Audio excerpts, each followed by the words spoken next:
जीव मोह में अपने जीवन को नष्ट करता रहता है। विदुर जी महाराज जब तीर्थ यात्रा करके वापस हस्तिनापुर आए, तब तक संपूर्ण महाभारत युद्ध में कौरव वंश का विनाश, महाराज युधिष्ठिर का चक्रवर्ती सम्राट पद पर विराजमान होना, ये सब हो चुका था। महाराज युधिष्ठिर एकांत में विचार करने लगे, क्या समय आ रहा है, सब नष्ट होता जा रहा है, ये लोगों का स्वभाव कैसे बदल रहा है। 7 महीना हो गए थे अर्जुन को द्वारिका गए हुए, अभी वापस नहीं आए थे। महाराज युधिष्ठिर ऐसे अपशकुन देखने लगे जिससे पता चलने लगा कि विनाश होगा। जिस समय जो ऋतु होनी चाहिए वो ऋतु नहीं, उल्टे समय में ऋतु। जब वर्षा होनी चाहिए तब सूखा, और जब वर्षा नहीं होनी चाहिए तो अपार वर्षा, फसल नष्ट हो जाना, लोगों को बड़ा दुख होना। और देखा कि प्रायः लोग क्रोधी हो रहे हैं, कौड़ी कौड़ी के लिए लोभ करने लगे हैं, झूठ बोलना स्वभाव बन गया है। इसका मतलब है कि विनाश काल उपस्थित हो रहा है। युधिष्ठिर जी ने भीमसेन से कहा कि अर्जुन को हमने द्वारिका इसलिए भेजा था कि वहां जाकर पुण्य श्लोक भगवान श्री कृष्ण क्या करना चाहते हैं इसका पता लगाकर वो हमें बताएं आके। 7 महीने बीत गए, भीमसेन तुम्हारे छोटे भाई गांडीव धनुषधारी अर्जुन अभी तक लौटे नहीं, और अपशकुन मुझे बहुत दिखाई दे रहे हैं। क्या वो समय आ गया क्या जिसे मेरा दुर्भाग्य कहते हैं? अर्थात क्या द्वारिकाधीश भगवान श्री कृष्ण अपनी लीला स्मरण कर लिए? इतने में देखा कि अर्जुन पधार रहे, दौड़ पड़े युधिष्ठिर। समीप गए तो कदम रुक गए। अर्जुन का मुंह उदास, आंखों से आंसू, शरीर शक्तिहीन, कांतिहीन। जे ही महाराज युधिष्ठिर के सामने पहुंचे अर्जुन गिर पड़े। घबरा करके युधिष्ठिर जी ने उठाया, अर्जुन से पूछा, भाई द्वारिकापुरी में सब कुशल मंगल है ना? तो विषादग्रस्त आंसुओं की झड़ी अर्जुन की, शरीर कांप रहा है, मुख सूख रहा है, पीला पड़ गया है चेहरा, बस एकमात्र श्री कृष्ण के ध्यान में डूबे हुए हैं। काफी देर में साहस बटोर करके उन्होंने बोलना शुरू किया। अर्जुन ने कहा, महाराज मेरी आंखों से वो ओझल हो चुके हैं जो हमारे प्राण, हमारे जीवन, हमारे सखा, जो प्रेमवश रथ हाँकना, टहलना, दूत बनना, मित्रता का, अभिन्न हृदयता का व्यवहार करना, महाराज मैं लुट गया। प्रभु अंतर ध्यान हो गए। मैं उनके निज जनों को द्वारिका से साथ ला रहा था, मार्ग में दुष्ट भीलों ने मुझे एक अबला की तरह हरा दिया। मेरे में कोई बल नहीं, वही गांडी, वही बाण, वही अर्जुन, कुछ नहीं कर पाया, लूट ले गए संपत्ति। पता नहीं क्या हो गया, सब आपस में मदोन्मत्त होकर एक दूसरे को मार डाला। यदुवंशियों ने एक दूसरे को ही मार डाला। महाराज केवल 4 या 5 लोग बचे हैं, पूरे यदुवंश का विनाश हो चुका है। वास्तव में यह केवल श्री कृष्ण की संहार लीला थी। बड़ा विचित्र खेल, एक दूसरे को मार डाला, एक दूसरे को पहचाना ही नहीं। सूत जी कहते हैं अर्जुन ये कहते कहते बेसुध हो गए। भगवान श्री कृष्ण के चरण कमलों के चिंतन में अर्जुन की चित्तवृत्ति अत्यंत निर्मल प्रशांत हो गई। इतना भक्ति का वेग बढ़ा कि मौन धारण करके आंख मूंद करके चुपचाप बैठ गए। बैठते ही भगवान की द्वारा जो उपदिष्ट गीता था, संपूर्ण गीता ज्ञान प्रकाशित हो गया। व्यवधान रहित परब्रह्म स्वरूप में अर्जुन स्थित हो गए। ये भगवान की कृपा होती है। ऐसा विशुद्ध ब्रह्मबोध, गुणातीत अवस्था, द्वैत संशय निवृत्ति, सूक्ष्म शरीर का भंग, जन्म मृत्यु चक्र से रहित जीवन मुक्त स्थिति को अर्जुन उसी क्षण प्राप्त हो गए। भगवान के स्वधाम गमन, यदुवंश का संहार सुनते ही महाराज युधिष्ठिर शांत हो गए। जन्म मृत्यु रूप संसार से अब मुख मोड़ लिया महाराज युधिष्ठिर जी ने। जब भगवान ने शरीर त्याग दिया तो अब हमारा इस मृत्यु लोक में क्या काम। जिस समय भगवान श्री कृष्णचंद्र जी ने इस पृथ्वी से अपने शरीर को अंतर ध्यान किया, उसी समय पाप और अधर्म में फंसाने वाला कलयुग का राज्य लागू हो गया। उसी समय से महाराज युधिष्ठिर ने कलयुग का फैलना देखा। देश में, नगर में, घरों में, प्राणियों के हृदयों में असत्य, छल, हिंसा, अधर्म, व्यभिचार, ये सब की बढ़ोतरी हो रही। अपने भाइयों से कहा महाप्रस्थान का निश्चय करो, अब रहना नहीं इस पृथ्वी में, बड़ा मंगल रूप होगा कलयुग का।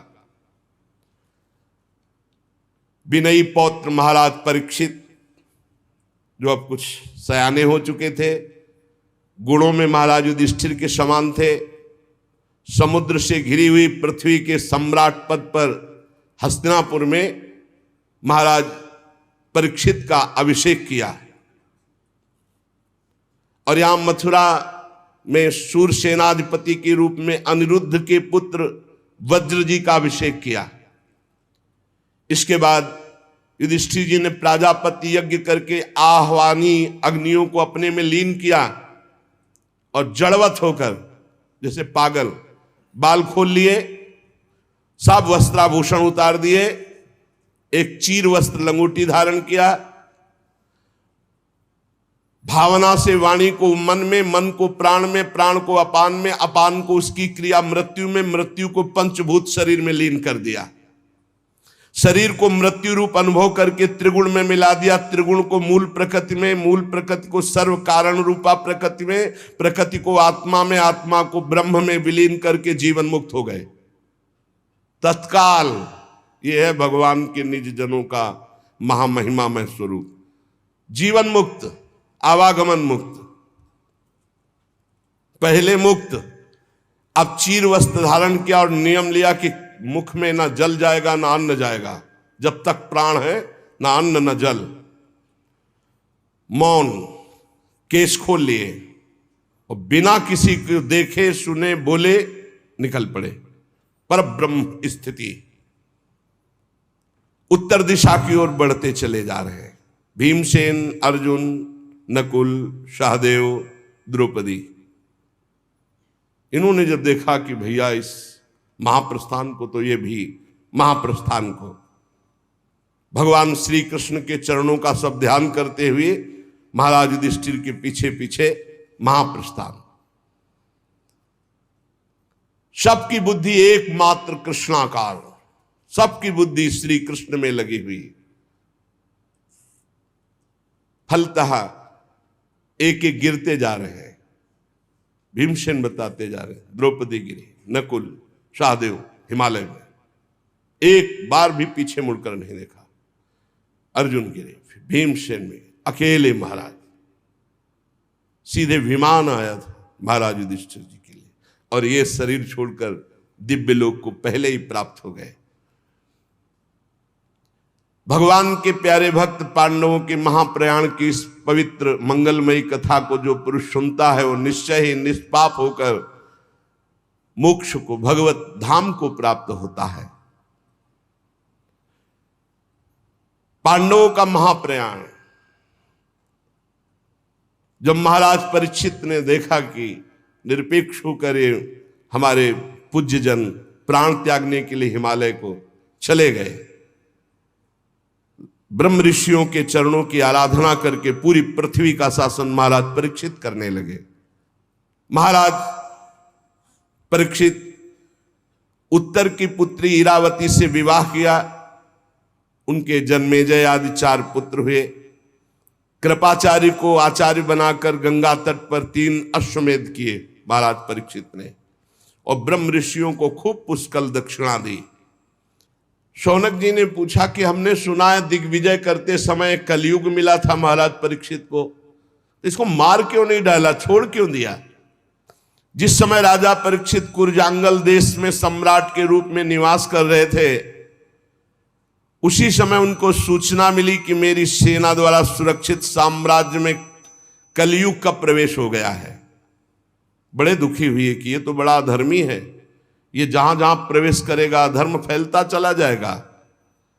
परीक्षित जी ने धनुष हाथ में लिया, श्याम वर्ण के घोड़ों से जुते हुए सिंह की ध्वजा वाले सुसज्जित रथ पर सवार होकर दिग्विजय करने के लिए बाहर निकले। उसके साथ बड़ी सेना भी थी। वो केतुमाल उत्तर कुरु किम पुरुषादि से होते हुए जहां जहां गए भगवान श्री कृष्ण की महिमा, पांडवों की महिमा सुनने को मिली, और उन्हें कलयुग नहीं दिखाई दिया। अभी परीक्षित जी को जो उनके प्राण प्रिय भगवान श्री कृष्ण का चरित्र सुना देते या पांडवों की महिमा सुना देते तो उस राज्य को सुरक्षित कर देते, कोई कर भेंट नहीं लेते। और जो भगवान का विरोधी राजा होता उसको भुजदंडों के द्वारा मर्दन करके कर लेकर के ब्रह्म ऋषियों की सेवा करते। महाराज आगे देखा कि एक बैल और एक गाय कुछ बात कर रहे हैं। वो साक्षात बैल के रूप में धर्म थे और गाय के रूप में पृथ्वी थी। महाराज परीक्षित ने दूर से देखा, धर्म ने जो बैल के रूप में थे पृथ्वी से कहा, कल्याणी तुम कुशल से तो हो ना, तुम्हारा मुख श्रीहीन हो रहा है, हमें लगता है कोई भारी दुख है तुम्हें, तुम किस लिए चिंता कर रहे हो? कहीं मेरे 3 पैर टूट गए हैं उसके लिए तो तुम चिंता नहीं कर रहे हो? संभव है तुम इसलिए चिंता कर रही हो कि दुष्ट कलयुग अब तुम्हारे ऊपर अधर्म आचरण करेगा। हो सकता है तुम इसलिए चिंता कर रही हो कि अब आज क्या जो समाज आगे आएगा कलयुगी, वो खान पान वस्त्र स्नान स्त्री सहवास में शास्त्रीय नियमों का पालन नहीं करेगा, मनमानी आचरण करेगा, मनमानी व्यभिचार करेगा, मनमानी खाए पिएगा, वो आसुरी भाव को प्राप्त हो जाएगा, राक्षसी स्वभाव को। कहीं तुम भगवान श्री कृष्ण के अंतर्ध्यान हो जाने के कारण तो नहीं दुखी हो? तुम क्यों दुखी हो? पृथ्वी ने कहा, बैल के रूप में जो तुम धर्म देवता हो, ये तुम्हारा स्वभाव ही है ऐसा, दूसरे के दुख से दुखी हो जाना। पूछना उत्तम है, पर तुम सब जानते हो मैं सबसे दुखी इस बात से हूं कि भगवान श्री कृष्ण सारे जगत को सुख पहुंचाने के लिए प्रकट हुए थे, अंतर्धान हो गए। आज मैं भगवान से प्रगट लीला में विमुख हो चुकी हूं, भगवान अंतर्ध्यान हो चुके और प्रगट देख रही हूं कि तुम्हारे 4 चरण 3 चरण तोड़ दिए गए। तुम में समस्त सद्गुण वास करते हैं धर्म, तुम्हारी दुर्दशा कर दी इस कलयुग ने, मुझे बड़ा शोक हो रहा है। सूत जी कहते हैं परीक्षित जी संवाद सुन रहे थे, उन्होंने देखा कि राजा का तो वेश है पर ये दुष्ट पैर से गाय को मार रहा है, पैर से बैल को मार रहा है, डंडे से पिटाई कर रहा है, और ये ऐसा समझ रहा है कि यही राजा है। कांप रहा है बैल इतनी पिटाई की, भयभीत होकर मलमूत्र का त्याग कर रहा है, बहुत मार रहा है। गाय को बार बार पैरों से मार रहा है। स्वर्ण जटित रथ पर चढ़े हुए राजा परीक्षित ने मेघ गंभीर वाणी में ललकाया, कौन है जो हमारे राज्य में पूजनियों को दंड दे रहा है? उन्होंने परीक्षित जी ने बैल से पूछा, कमल लाल के समान आप श्वेत वर्ण है, 3 पैर आपके इसने तोड़ दिए, फिर भी एक पैर से आप टिके हुए हो। आप बैल नहीं हो सकते, क्योंकि बैल में इतनी सामर्थ्य नहीं। आप कौन देवता हैं? और ये आंसू बहाती हुई गाय, ये क्यों शोक कर रही? और ये कौन है जो निर्भय होकर तुम पर प्रहार कर रहा है? मैं दुष्टों का दंड देने वाला हूं। देवी, मेरे राज्य में कोई दीन को, धर्म को तनिक भी कष्ट पहुंचाए तो मेरी कीर्ति, आयु, ऐश्वर्य, परलोक सब नष्ट हो जाए। मेरा परम धर्म है, उसे मैं जानता हूं। सुरभिनंदन, आप 4 पैर वाले हैं, 3 पैर आपके तोड़ दिए। आप कौन हैं?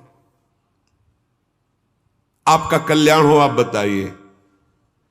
धर्म ने कहा, राजन देखो, धर्म कभी किसी का दोष वर्णन नहीं करता, साक्षात धर्म बोल रहे।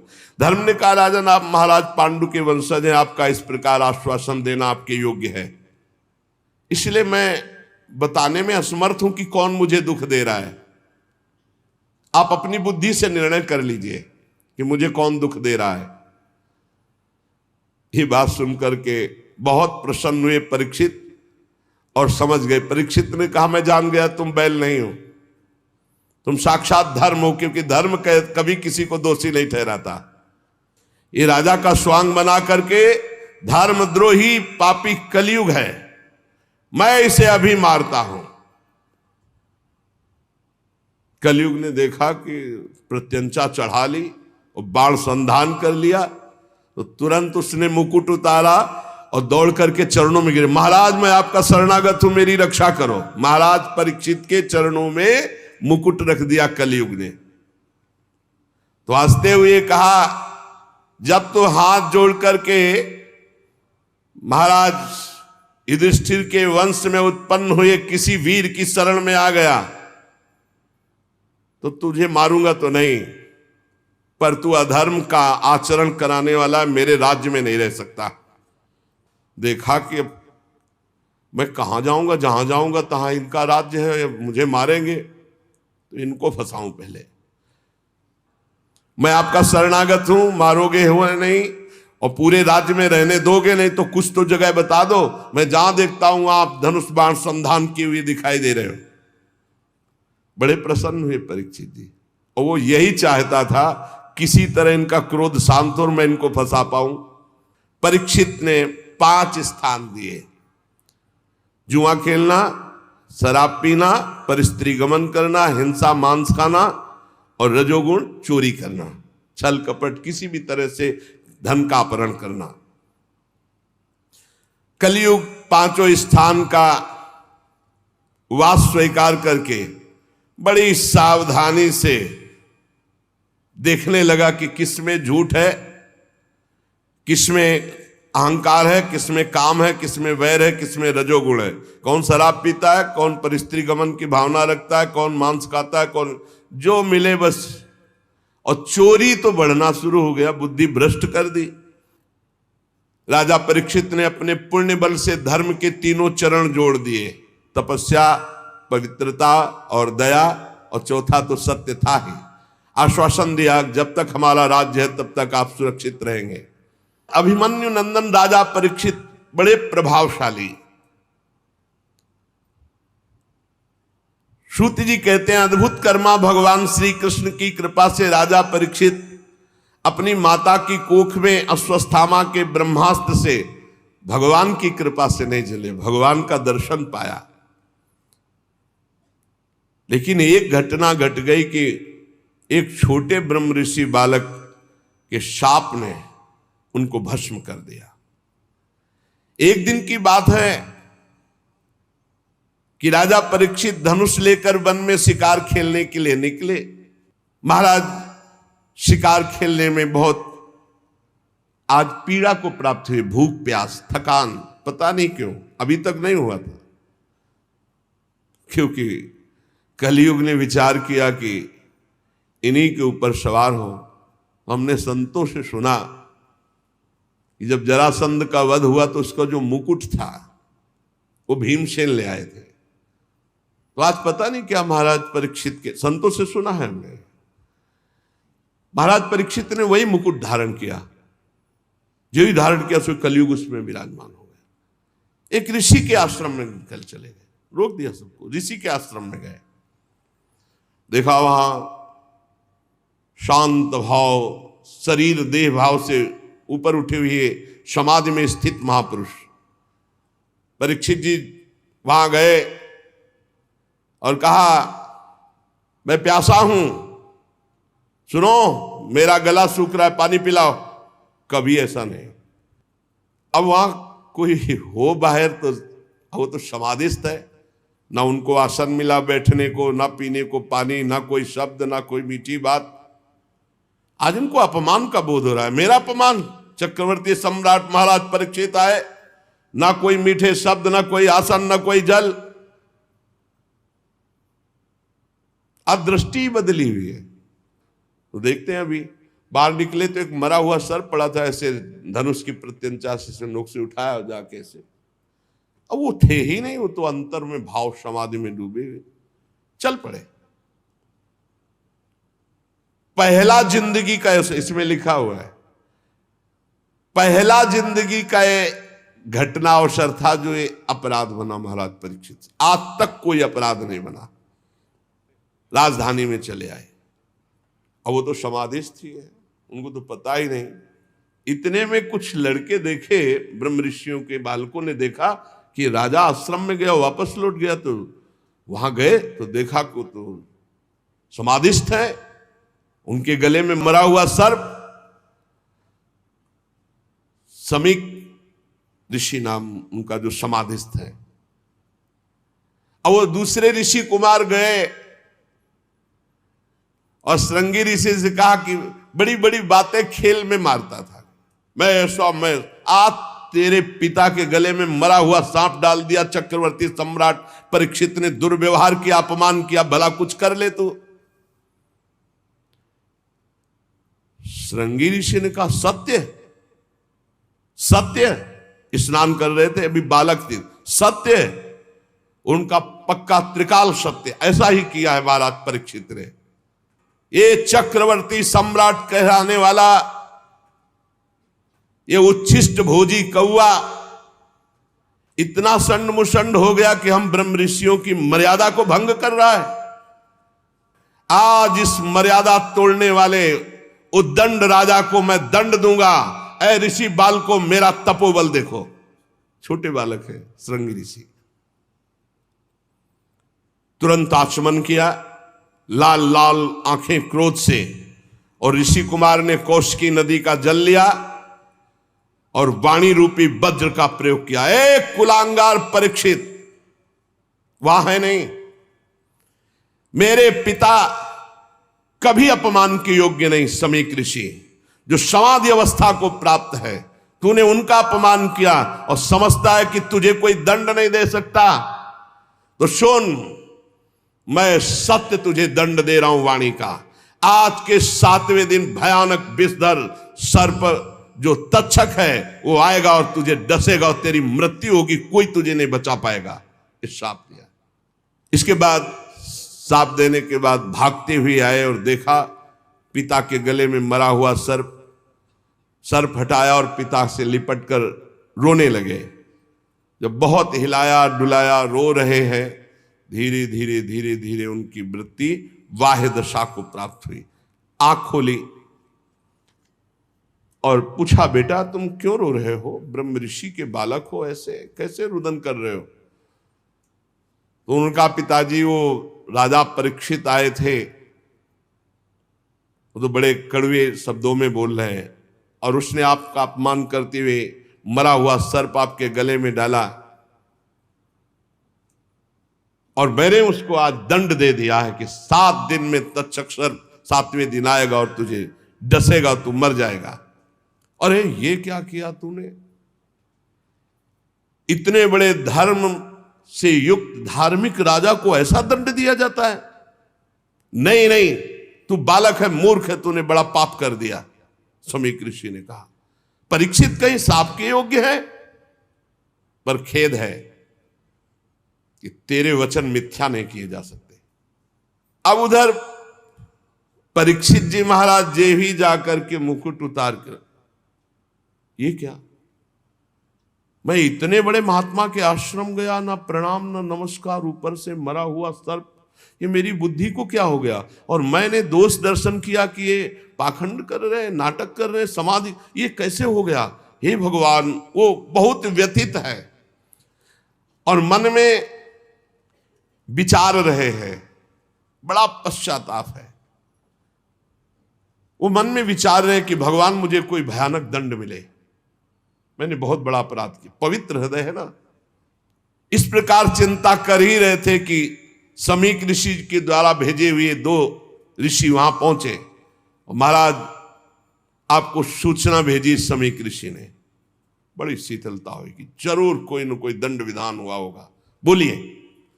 ऋषि कुमार श्रृंगी ने आपको शाप दे दिया है कि 7वें दिन तक्षक सर्प आएगा और आपको डसेगा, आप भस्म हो जाएंगे, आपकी मृत्यु हो जाएगी।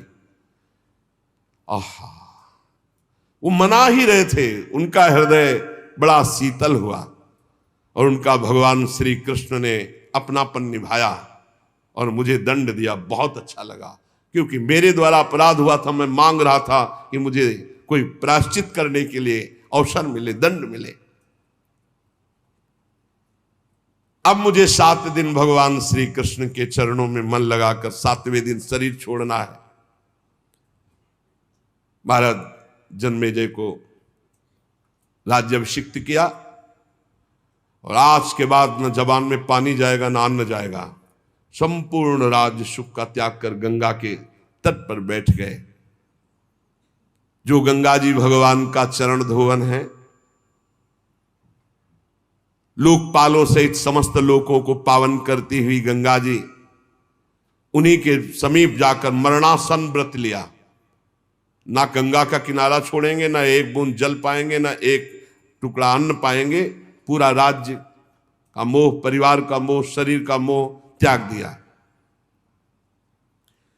जो ही बड़े बड़े ब्रह्म ऋषियों में चर्चा फैली कि परीक्षित जी को ऐसा साप, और परीक्षित जी अनशन आमरण व्रत लेकर गंगा तट पर बैठ गए हैं, तो बड़े बड़े ऋषि मुनि वहां आने लगे। देखो ये भगवान की कृपा, पात्र पर कैसी कृपा होती है। परीक्षित जी सबकी पूजा करते हैं, सबके चरणों में सिर रखकर वंदना करते हैं। जब सब बैठ गए, महाराज परीक्षित परम धीरवान दृढ़ निश्चय करके गंगा जी के तट पर पूर्वाग्र को शाक करके उत्तर मुख होकर बैठ गए। महाराज आमरण अनशन का निश्चय करके बैठे। अब हम भी तब तक यहीं रहेंगे जब तक आपका परम धाम गमन नहीं होगा। ऋषियों ने कहा जब तक आप भगवत धाम नहीं जाएंगे, हम सब ऋषि यहीं बैठे रहेंगे 7 दिन 7 रात। ऋषियों के वचन सुनकर राजा परीक्षित ने उन फिर मुनियों का अभिनंदन किया। सबसे हम ये प्रश्न करते हैं कि मरणासन पुरुष को परम कल्याण के लिए क्या करना चाहिए। जो शीघ्र शरीर छोड़ने वाला है, शरीर छूटने वाला है, उसको क्या करना चाहिए, कौन सा अनुष्ठान करना चाहिए। ये प्रश्न अभी पूरा हुआ ही था कि कोलाहल सुनाई दिया। तो कुछ स्त्रियां, कुछ बच्चे घेरे हुए थे, सबकी दृष्टि गई। तो कौन पधार रहा है? भगवान सुखदेव जी। सबने देखा, अरे भगवान श्री सुखदेव जी सब खड़े हो गए, सब ब्रह्म ऋषि खड़े हो गए। पराशर जी भी हैं, व्यास जी भी हैं, वशिष्ठ जी, बाप बाबा पर बाबा सब खड़े हो गए। क्योंकि ऐसी स्थिति, गर्भ से ही परम त्यागी श्री कृष्ण अनुरागी ब्रह्मबोध संपन्न राजा परीक्षित एकदम आनंद मगन हो गए कि श्रृंगी ऋषि का साप क्या हुआ। वरदान से भी बढ़कर इतने बड़े बड़े महापुरुषों का साक्षात्कार। जाकर साष्टांग दंडवत किया, सुखदेव जी को लाए और वहीं रेत पर सुंदर आसन पर विराजमान की, पूजा की।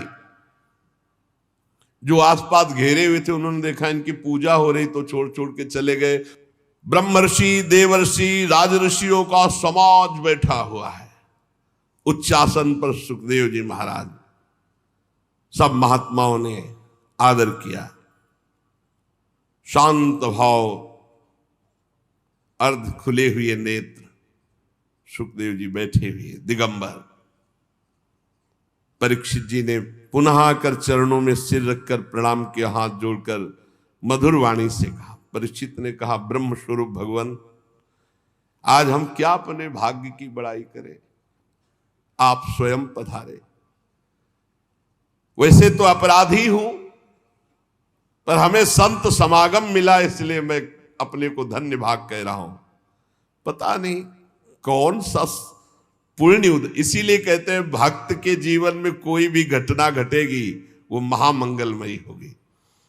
परीक्षित जी ने कहा, आज आप सब महात्माओं के दर्शन से मैं परम पवित्र, कोई भय नहीं है। अब दर्शन, स्पर्श, पाद प्रक्षालन, आसन आदि का जो मुझे अवसर दिया गया आप सब महात्माओं के लिए, महायोगिन, आज मैं बहुत खुश हूं, बहुत प्रसन्न हूं। परम गुरु, हमारे पास समय बहुत कम है, इसलिए हम आपको समस्त साधनों में परम प्रवीण साध्य को प्राप्त हुए जानकर आपसे प्रश्न कर रहा हूं कि मरणासन पुरुष को क्या करना चाहिए। यही प्रश्न था जब उठाया था, तभी श्री सुखदेव जी पधारे। मनुष्य मात्र का क्या कर्तव्य है, क्योंकि सब मरणासन है, उनको तो 7 दिन बाद ही तक्षक काटेगा, अपने को 7 मिनट का भरोसा नहीं।